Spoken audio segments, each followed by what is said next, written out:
Hi there, my name is Joseph Weverka.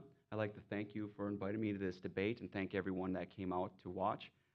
Um, I'm an average person with a small business. I've been in business for 5 years.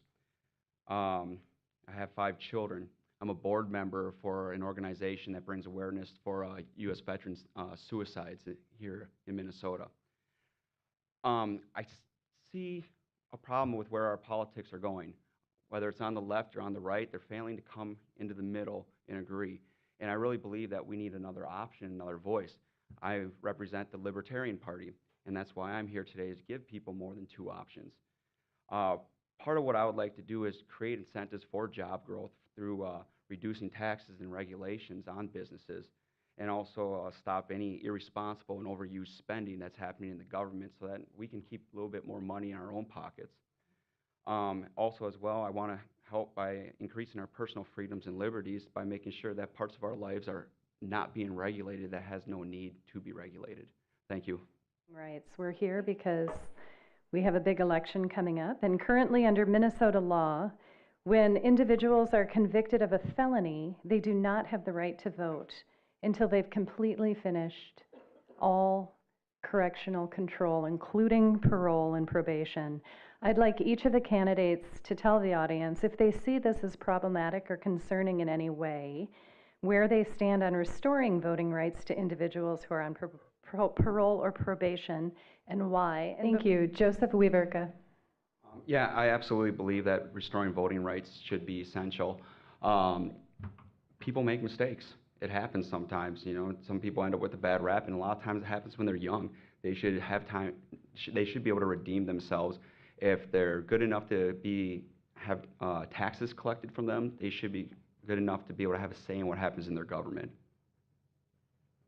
Thank you. Okay, let's shift gears again to racial disparities and racial equity. So what steps can we take as a state to start resolving economic disparities and racial disparities, and how can you bring together the white, black, Hmong, and Latino people of the East Side? Great. Joseph Weverka. Racism is real, it's alive, and it's something that's an issue with the hearts of people. It's not something that government can just regulate and make it go away. But yeah, it's a real problem here. But you can't just boost benefits for one group to bring them up. That's not equality. If you want equality, you have to have equal opportunity, and that has to go for everyone. When it comes to economic disparities, we need to make sure that we're providing opportunities for small businesses to grow in the communities that need it. I have a small business forgiveness plan where you can actually go into like a foreclosed property or a vacant property that's been there for over 18 months and give it to them for tax-free for a year or two. So that way they can develop a business where they can hire people and make a bridge for that gap of economic disparities. Thank you. Let's move on to talk about spending and what your spending priorities are. There's some concern that libraries, rec centers, community centers, small businesses are overloaded. What will you do to address these concerns, and whether you have any specific bonding initiatives planned for the... Thank you. Joseph Weverka. My spending policy is basically cut the bacon and not feed the pig.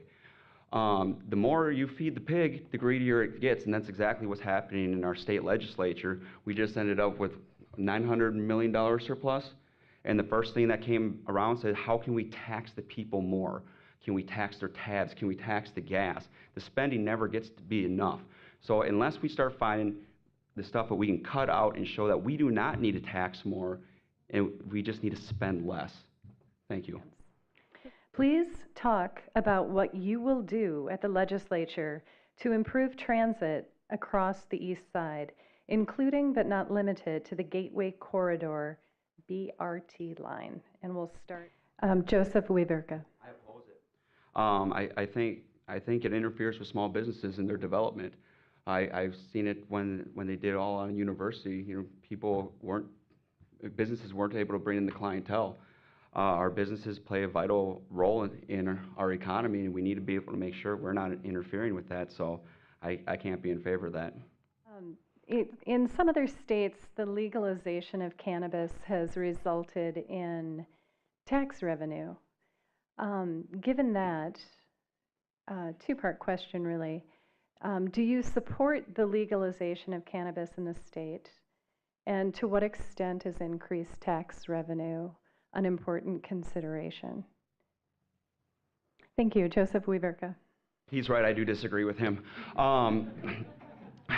I don't see it as any more dangerous than alcohol or tobacco. I mean, alcohol has caused so many deaths, and what has marijuana caused? How many deaths? I mean, maybe some people make poor judgment, but people make lots of poor judgment with alcohol as well. So you can't really say that it's a dangerous narcotic when we have legalized substances out there that's widely accepted. Legalizing cannabis is something that can help produce a lot of money and a lot of revenue for our state, as well as other aspects where it can free up jail space so we can actually put violent offenders in jail for longer times instead of jailing up non-violent offenders. And it also can help reduce gang activity. That cuts off a lot of gang funding if you take away one of the black market items that they're out there selling on the streets. It makes our streets safer. And in reality, the government doesn't have a right over our bodies. And that's the most important part of it. I don't smoke marijuana, but I think that whoever does want to should have the full freedom to do so. Thank you. Thank you.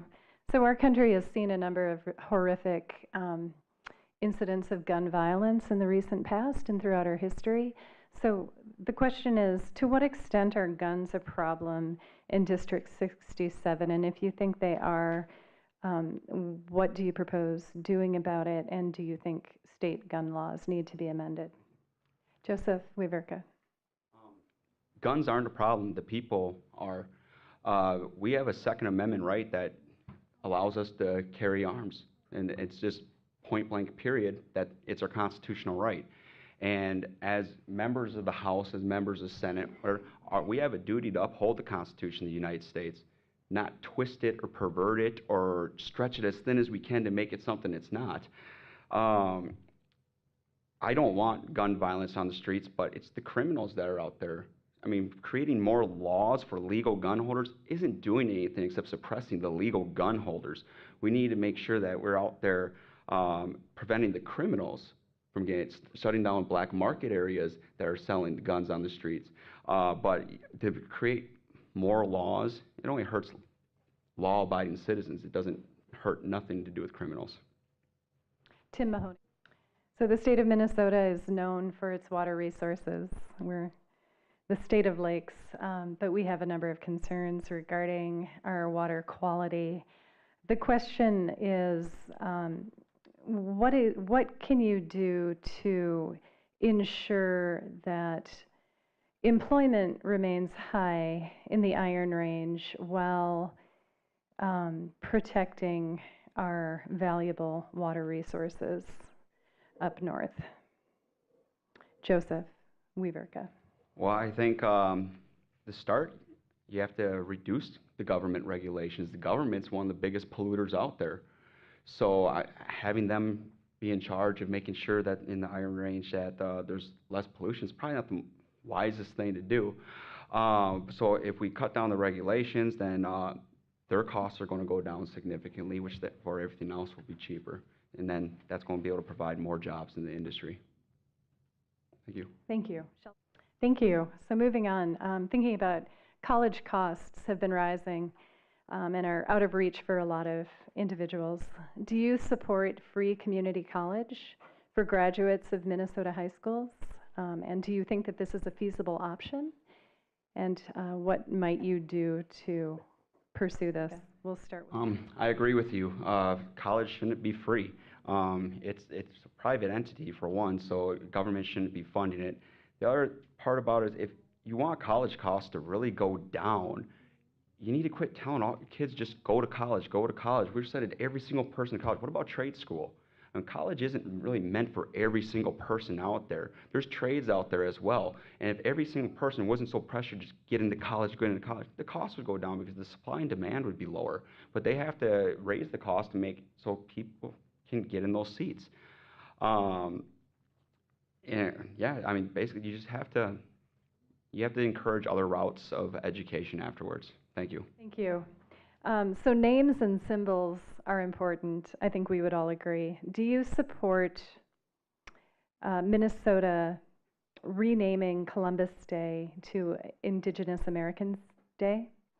And is there anything you would do to make the state seal more representative of Minnesota today? I can't believe this would be an issue that we'd spend tax dollars on arguing about on the House floor. It seems like a very big waste of money to get all the members of the House and the Senate and the governor involved and say, hey, let's argue out what our state flag should be changed to when it's a perfectly fine flag. I agree with you, though, that, I mean, we could just have another Indigenous Day and just have a whole separate thing. But at some point you have to have. On the Friday before Columbus Day, we'd have There you a 4-day go. weekend. There you go. Exactly. That work out perfect, and a lot of people would be happy about that. But it's something. There's a lot more issues out there than that, and I just think there's more serious things to worry about. Thank you. So we now have ranked choice voting in both Minneapolis and St. Paul for city elections. With growing interest in alternative parties and independent candidates, where do you stand on expanding ranked choice voting to state elections? And we'll start again with Joseph. I support it fully. Great. I want to thank everybody who came out here. I'm sure most of you know I'm brand new to politics. This is my very first debate, and I really appreciate the crowd here, and I appreciate the company that I have up here as well. I hear a lot up here of kind of the same thing over and over. Let's grow the government, let's expand the government, let's make regulations, let's make rules. And I'm the candidate up here that I believe is the one who wants to reduce the taxes, reduce the regulations. One of the questions that was asked before about the marijuana laws, I believe that we can do a lot right there. We can, like Sheldon said, with the hemp industry, we can make 30,000 different products with, and that's a lot of jobs that can come through. We can expand medicinally. I know people that treat themselves with PTSD with marijuana, and that's a big deal because if it's helping, let's get it out there so that people can treat themselves. It creates open competition with the pharmaceutical company so that we can actually bring down prices of medicine as well. We need new ideas, and right now it's the same old, same old. So I'd like to bring new ideas to East St. Paul. Another priority is to clear up these vacant lots. We have vacant lots all over the place. They're just invitations for crime. We need to do something about that and be proactive towards that. When I was out canvassing, it was one of the most priorities for concern that I heard out there. So, like I said, it was good talking with you guys. I hope you all go out and vote, which I'm sure every one of you will vote. And keep in mind that you have more than 2 options this year. Thank you.